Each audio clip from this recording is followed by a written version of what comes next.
Hi everyone, thanks for tuning in. Looking into our rental market amid surging house prices, Australian renters face their biggest annual rent increases since January 2009. According to CoreLogic, the cost of renting an average home in regional coastal locations such as Byron Bay has surged by more than 32% in the past 12 months. Weekly rents in Byron Bay climbed to $1,150 per week for houses and $806 per week for units, eclipsing the $1,083 and $797 weekly rents for Sydney houses and units respectively. Earlier this quarter, Sydney itself saw rental figures increase 3.2% overall, experiencing a new median of $550 per week.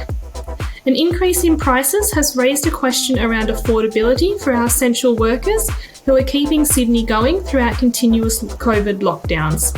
According to recent domain data and the latest median salary data from the ATO, not one suburb in Sydney would be considered affordable for essential workers like aged care nurses, supermarket managers and factory workers, potentially resulting in rental stress, where lower income households put more than 30% of income towards housing costs.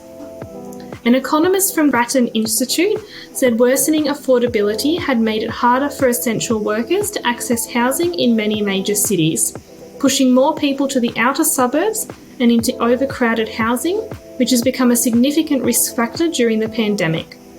Finding an affordable rental would still be a challenge for dual-income households on lower wages. For instance, a commercial cleaner and a childcare worker on a combined median salary or wage of about $62,000 would be largely limited to units in the city's west, southwest and the central coast. Other key workers have more choice, though many are still limited to the outer suburbs if renting on their own, an option many simply cannot afford. High rents had also put more pressure on some to continue working in lockdown when they shouldn't, and also meant greater government assistance was needed to help landlords reduce rents. Coronavirus spreads quicker in communities with larger households and more overcrowded housing, as it is impossible for people to isolate at home, and more people in those households are likely to work in essential jobs that require them to leave their homes, creating a vicious cycle.